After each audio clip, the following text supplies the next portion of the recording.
बिस्मिल्लाहिर्रहमानिर्रहीम। मैं मोहम्मद तारिक इकबाल हूँ। आज की मेरी वीडियो प्योरली एजुकेशनल होगी क्योंकि आज कुछ देर पहले नम्स के रिजल्ट का अनाउंस हो चुका है। नम्स का मतलब है national university of medical sciences, और इसमें अच्छे नंबर लेने वाले बच्चे आर्मी मेडिकल कॉलेज को ज्वाइन करते हैं। बच्चे बड़े कन्फ्यूजन का शिकार हैं। बेशुमार बच्चों के मुझे फ़ोन कॉल्स आई और मैसेजेस किए, वालिदैन ने रब्ता किया, क्योंकि उससे पहले जब रिजल्ट अनाउंस होता था तो 200 नंबर होते थे, 180, 170, 160, 190 प्लस नंबर होते थे बच्चों को, तो आसानी के साथ समझ आ जाता था कि जी इतने हमारे मार्क्स हैं। आज जब वो नम्स की वेबसाइट पर जाते हैं, अपना रोल नंबर पुट करते हैं या CNIC नंबर वहां पर लिखते हैं और बटन प्रेस करते हैं, तो मैसेज ये सामने आता है कि 100 में से उनके इतने परसेंट मार्क्स हैं। तो बच्चे ये कह रहे हैं कि जी 100 में से इतने परसेंट हमें कैसे पता चलेगा कि हमने किस तरह का परफॉर्मेंस दी। तो नम्स ने मेरे नज़दीक बड़ा आसान काम कर दिया है। अगर वो इस तरह का रिजल्ट अनाउंस ना करते तो आप लोग एग्रीगेट बनाते हुए, उसको कैलकुलेट करते हुए आप बड़े एक मुश्किल में फंस सकते थे, लेकिन आप लोगों के लिए सारी चीज़ आसान कर दी इस तरह से कि जब आपने 16 अक्टूबर को टेस्ट दिया, नम्स का टेस्ट 16 अक्टूबर को हुआ, तो उसमें दो हिस्से थे, पार्ट ए और पार्ट बी। पार्ट ए के अंदर बायोलॉजी, केमिस्ट्री, फिजिक्स और इंग्लिश 150 MCQs थे और आपने 150 मिनट्स के अंदर हल करने थे। उसके बाद आपको एक और पेपर दिया गया जो कि 100 MCQs का था, साइकोलॉजिकल पोर्शन था, और वो आपने 30 मिनट्स के अंदर करना था। इंपॉर्टेंट बात यह है कि जो 150 MCQs थे जिसमें बायोलॉजी, केमिस्ट्री, फिजिक्स और इंग्लिश है, इसकी वेटेज 95% थी, और जो साइकोलॉजिकल 100 MCQs थे 30 मिनट्स में आपने हल करने थे, इसकी 5% वेटेज थी। इन दोनों को जमा करके उन्होंने आपको बता दिया जी आपके 70% है, 80% है, 90% है या 95% आपके ये परसेंटेज बनती है।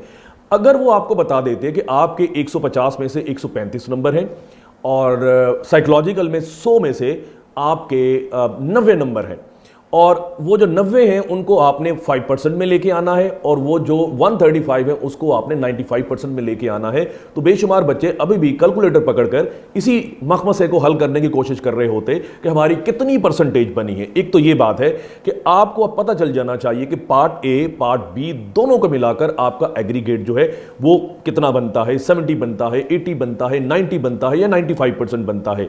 जो भी बनता है उन दोनों को मिलाकर आपका अब रिजल्ट आ चुका है। अब एक और बात इंपॉर्टेंट है, लेकिन जो आपका रिजल्ट बनेगा वो आपका FSC के मार्क्स की परसेंटेज भी काउंट होगी, मैट्रिक के मार्क्स की जो परसेंटेज वो भी काउंट होगी, और नम्स की परसेंटेज भी।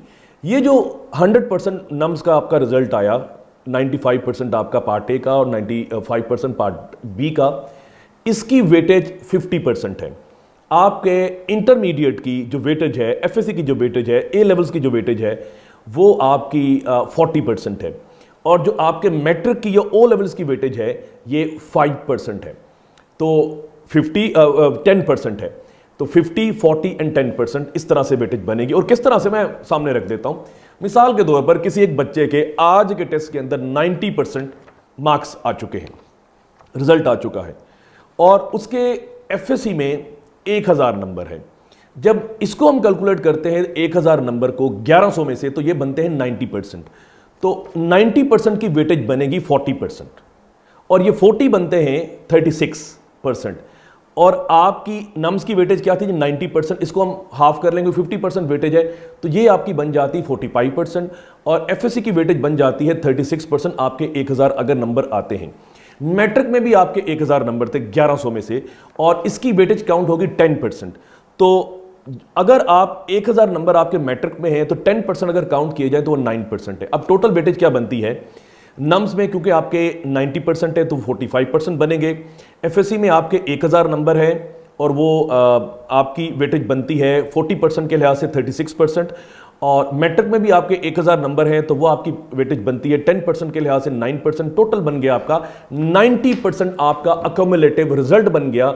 और ये अब मेरिट आपका बनेगा जब मुख्तलिफ लोग अप्लाई करेंगे कि जी कहां पर आकर मेरिट रुकता है। पहला जो सरकारी मेडिकल कॉलेज है नम्स का, वो आर्मी मेडिकल कॉलेज है। फिर मुख्तलिफ शहरों के अंदर CMH है। मैं बच्चों को ये कहता हूं कि अगर आपने प्राइवेट मेडिकल कॉलेज जाना है तो आप जो UHS के प्राइवेट मेडिकल कॉलेजेस हैं जो पंजाब में हैं, या बाकी जिस तरह मेडिकल कॉलेजेस हैं, प्राइवेट मेडिकल कॉलेजेस हैं मुख्तलिफ शहरों के अंदर, मुख्तलिफ प्रोविंसेस के अंदर। उसकी बजाय अगर आप आर्मी के आप मेडिकल कॉलेजेस में जाएंगे, सीएमएच में जाएंगे, तो आप एक डिफरेंस फील करेंगे। जो वहाँ पर पैराफर्नेलिया है, जो इक्विपमेंट है, जिस तरह से बच्चों को वहाँ पर तैयारी करवाई जाती है, एक बहुत बड़ा डिफरेंस है हमारे प्राइवेट कॉलेजेस के मुकाबले में अनलकीली। तो एक तो ये आपने चीज़ जहन में रखनी है, मेरिट किस तरह से बनेगा। उसके बाद हम ये समझ बैठे हैं कि जी नम्स का जो टेस्ट है ये सिर्फ और सिर्फ एमबीबीएस बीडीएस के भी बच्चे बात नहीं करते। नम्स का जो है वो एमबीबीएस और बीडीएस है। तो एक तो मैं बात कर चुका कि जो टॉपर्स बच्चे होंगे वो आर्मी मेडिकल कॉलेज में जाएंगे, उसके बाद जो प्राइवेट मेडिकल कॉलेजेस हैं मुख्तलिफ शहरों के अंदर वो वहाँ पे बच्चे मेरिट बनेगा उनका, और वो सालाना फीस उतनी ही है जिस तरह के आपके पंजाब के वो जो मेडिकल कॉलेजेस हैं उनमें है, कोई 15 से लेकर 18-19 लाख तक एक साल की फ़ीस बनती है।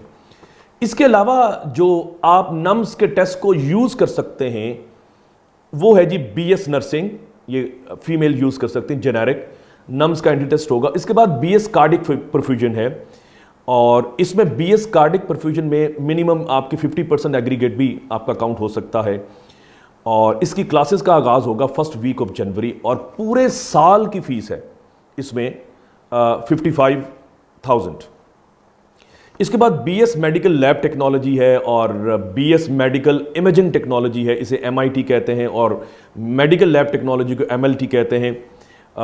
इसको भी नम्स की बेस पर आप जा सकते हैं और आप एडमिशन सिक्योर कर सकते हैं। उसके बाद एक बड़ी इंपॉर्टेंट चीज़ है, जब आपका कहीं रिजल्ट नहीं बनता तो फिर आप पंजाब यूनिवर्सिटी के अंदर, गवर्नमेंट कॉलेज के अंदर या मुख्तलिफ इदारों के अंदर आप जाते हैं और एडमिशन लेते हैं BS honours biotechnology, BS honours biogenetics and BS honours microbiology. आप इसके अंदर एडमिशन लेते हैं और मेरिट बड़ा हाई होता है क्योंकि एफएससी के बेसिस पे होता है। लेकिन आप नम्स के टेस्ट को लेकर आप जा सकते हैं और अपना एडमिशन सिक्योर कर सकते हैं। और जब हम बायोटेक्नोलॉजी की, जेनेटिक्स की एंड माइक्रोबायोलॉजी की बात करते हैं, इसमें नम्स का रिजल्ट भी काबिल कबूल होगा, एक्सेप्टेबल होगा। एनटीएस, एनएटी, अक्सर बच्चे सवाल करते हैं कि जी सर ये जो एनटीएस है क्या ये सिर्फ जो मैथ पढ़ने वाले बच्चे हैं वही अपीयर होंगे? तो इसमें आप ये देख लें, एनएटी लिखा हुआ वेबसाइट के ऊपर, एनटीएस बच्चे भी दे सकते हैं, या अगर दिया हुआ है तो वो भी रिजल्ट काउंट हो सकता है। तो एमडी कैट का रिजल्ट भी काउंट होगा या नम्स का रिजल्ट भी काउंट होगा। जो रिजल्ट आपका अच्छा है आप उस रिजल्ट को लेकर यहाँ पर इन तीनों डिसिप्लिन्स के अंदर बायोटेक्नोलॉजी, जेनेटिक्स एंड माइक्रोबायोलॉजी में एडमिशन ले सकते हैं। और इसकी एक सेमेस्टर की फीस है 1 लाख और एडमिशन फीस है 30,000, और ये एक दफ़ा ही देनी पड़ेगी जब आप एडमिशन लेते हैं। उसके बाद आपकी सिक्योरिटी फीस है 10,000 है, ये रिफंडेबल है। जब आप 4 साल यहाँ से गुजारेंगे और उसके बाद आप जब ये इदारा छोड़ रहे होंगे तो फिर आप अपनी सिक्योरिटी वापस ले सकते हैं। ये एक मुख्तसर सी डिबेट है, मुझे उम्मीद है कि आपको समझ आ चुकी होगी। अगर आपका कोई सवाल है जो आप पूछना चाहते हैं नम्स से रिलेटेड, तो आप मेरी वीडियो के नीचे कमेंट कीजिए, कमेंट सेक्शन में जाके मैं इंशाल्लाह पर्सनली आपके सवाल का जवाब देने की कोशिश करूँगा। और एमडी कैट अब 13 तारीख को है, 13 नवंबर का है, उसके लिए भरपूर एफर्ट कीजिए और अपनी जो निगाह है वो अपनी आगे वाली मंजिल पर रखिए। और मुझे उम्मीद है कि जिस तरह से बेशुमार बच्चे जो हैं तैयारी कर रहे हैं, इंशाल्लाह आप डॉक्टर बनेंगे, आप इस कौम का मुस्तकबिल बनेंगे और कौम की तामीर और तरक्की में भी हिस्सा लेंगे। मिलते हैं अगली वीडियो में किसी नए टॉपिक के साथ, किसी नई थीम के साथ, किसी नए कॉन्टेक्ट के साथ। खुदा हाफिज़।